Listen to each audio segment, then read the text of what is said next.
यहाँ के आदमी नहीं रहे तो मर्डर होंगे और डकैती होगी। अमीरों के लिए पार्क बनेगा, गरीबों को विस्थापित करके हटा के। हाँ तब क्या, अब नुकसान के सिवा कुछ नहीं। और जितना पैसा आ रहा है करोड़ों, कई बार कई करोड़ों आया तो कहीं कुछ हुआ नहीं, तो पैसा कहाँ गया।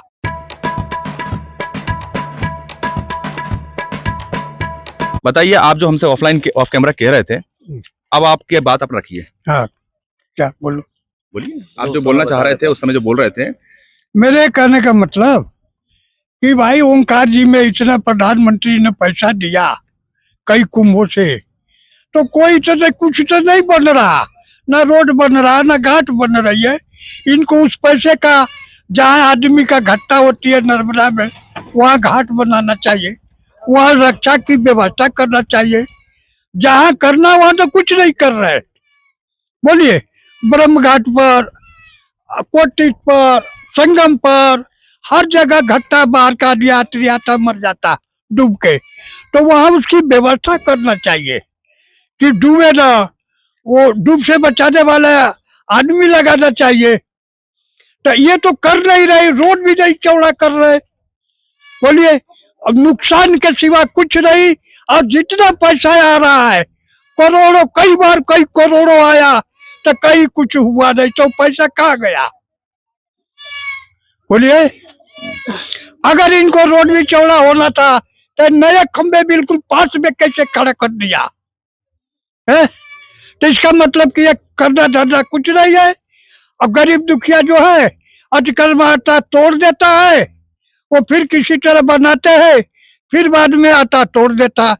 अब साल भर आ गया कुंभ को, न तो अब कुंभ तक अगर नहीं करेंगे तो फिर अब 28 में कुंभ आएगा, फिर 40 तक देखेंगे। आप कितने दशकों से यहाँ पर रहते हैं? हम तो 2000, ऐसे तो हम 87 में आए थे ओंकार जी, लेकिन बाद में महात्मा जीवन है, घूमते फिरते रहे। अब अस्थायी रूप से यहाँ मैं 2006 से हूँ।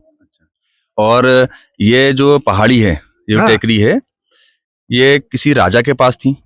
देखिए, हम जो सुने हैं, ये आज से तीसरी पीढ़ी में राजघराने ने ये पहाड़ी को गवर्नमेंट को दे दिया है।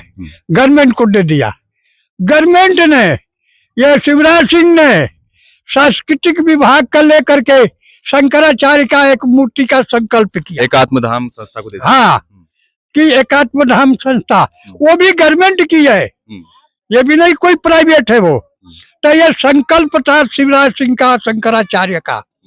अब वो जैसे ममलेश्वर लोक का निर्माण करने का था, ब्रह्मपुरी को हटाओ, अब फिर उसमें हड़ताल हुआ, तो उसमें अपर कलेक्टर ने लिख के दिया कि हम नहीं हटाएंगे, इस ममलेश्वर को निरस्त कर देते हैं।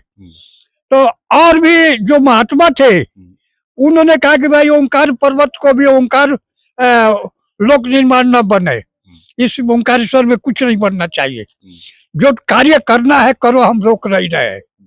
तो सब मान गए। अब कह रहे कि ओंकार लोक निर्माण बनेगा, और यहाँ पत्थर का इतने बड़े बड़े बनाए हैं आगे, क्या तो वो पार्क बनेगा। पार्क किसके लिए बनेगा?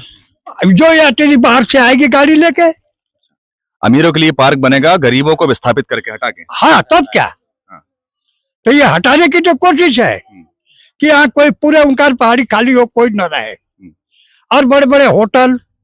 तो आपको नहीं लगता, आप तो इतने सालों से यहाँ पर रह रहे हो, आप अनुभवी हो, परिक्रमा करने वाला एक व्यक्ति एक अनुभवी होता है। एक बात और है, सुनिए, और आप ये नहीं कह सकते सरकार से, या मांग कर सकते कि साहब इसको आप डेवलप करो और हमको यहीं रहने दो ताकि हमको भी रोजगार मिले।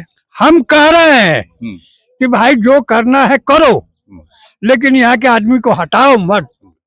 अच्छा, क्या कुछ जमे जमाई है, आज रोटी चल रही है, अगर यहाँ से हटा दोगे तो कहाँ अपना रोजी रोटी कमाने में उसको कितना टाइम लग जाएगा।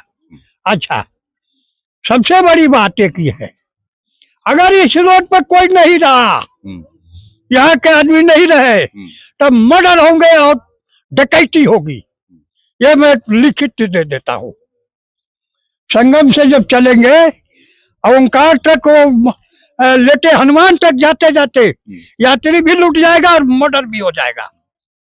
ये हम लिखित आपको देता हूँ। ये तो इतना दोनों तरफ से बसे है, इसलिए रात को भी आदमी जा रहा है आ रहा है। आपकी सुरक्षा में, आप लोगों की सुरक्षा में व्यक्ति यहाँ पे, अरे हम लोग सुरक्षा दे रहे हैं जो आने वाले हैं, यहाँ के आदमी सुरक्षा दे रहा है, बाहर के आदमी को, यात्री को। नहीं तो यहाँ डकैती और मर्डर होंगे अगर यहाँ कोई नहीं रहा।